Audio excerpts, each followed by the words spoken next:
So this is going to be the movie review. This one's called 13, also known as City and Panic. This is going to be another exploitation slasher film.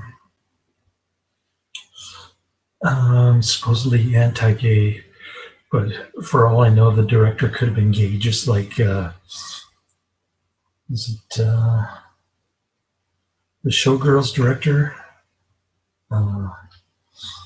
What's his name?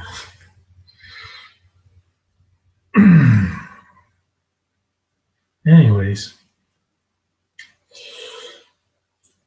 this one got a lot of flack because the cop keeps bashing gays, calling them faggots. This takes place in Toronto, by the way. And the murderer keeps killing AIDS victims, but we don't find out why until the end. The kills are rather gruesome, painful to watch. It's like watching a Dario Argento type flick. So there's that. If you're squeamy or you didn't like that movie with Michael Douglas and what's her name?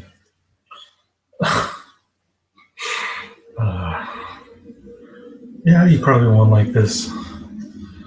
But I enjoyed it. I gave it 5 out of 5 stars. It's got really creepy slasher type music during the kill scenes. And there's really not that much plot. I mean, the main protagonist, so to speak, notice I use that term loosely, is a talk radio host. He's all for gun control, and he's an apologist for the state police, which is the worst combination, in my opinion. Not to mention that he's a deadbeat dad, and his girlfriend is kind of a libertine there. I don't want to spoil the ending, but in any case, it's unclear how the women got AIDS. I guess they got dookie in the booty like Magic Johnson's girlfriends. But in any case, I guess AIDS doesn't discriminate against gays specifically, especially if women get the rougher dookie in the booty. Or you can also catch it from intravenous drug use.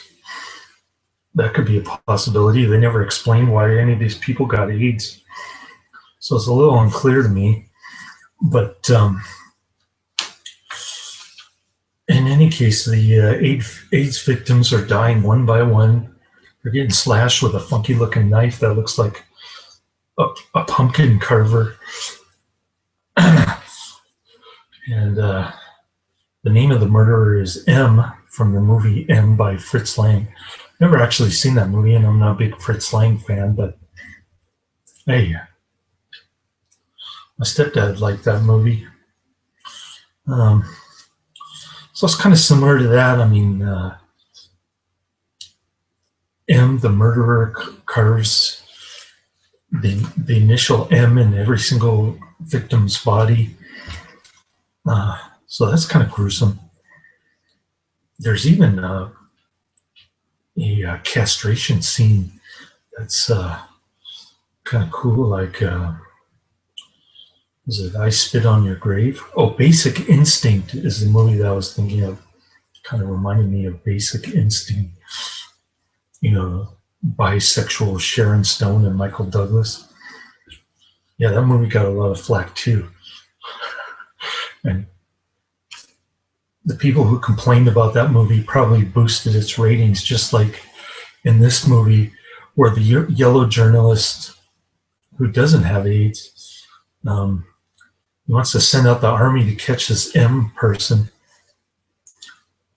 who just kind of lurks in the shadows with this dark outfit and his Humphrey Bogart hat, his He's got a funny looking outfit. The murderer has got it's kind of black with a straight jacket and a hat, so you can't really see the face. The face is hidden. You don't know the identity of the killer until the end, which is pretty cool. There's a little plot twist at the end. Honestly, I couldn't figure out who the killer was. Um, so I like these kind of whodunit type flicks. I got potato chips on my mouth, man. Almost time for dinner. Anyways, I guess the talk show host protagonist guy, the total loser, was behind on his alimony and child support and spousal support.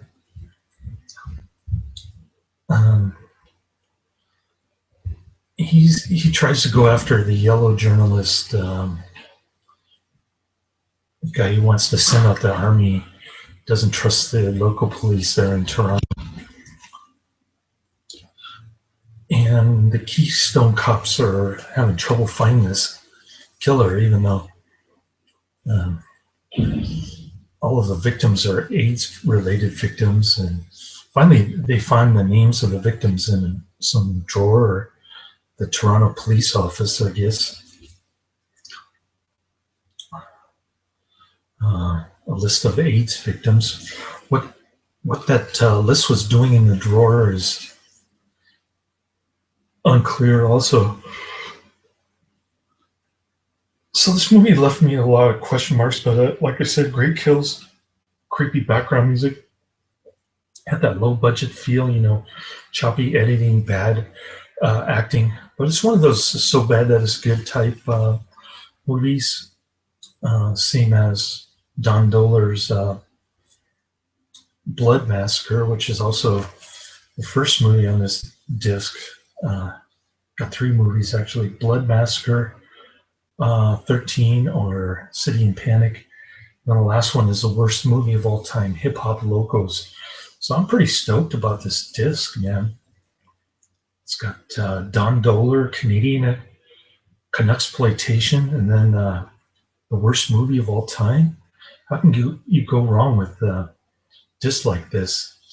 And I might add discs that have 2 or 3 movies on it, even 4 or 5.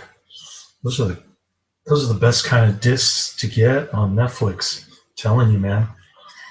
Anyways, cool flick. Check it out.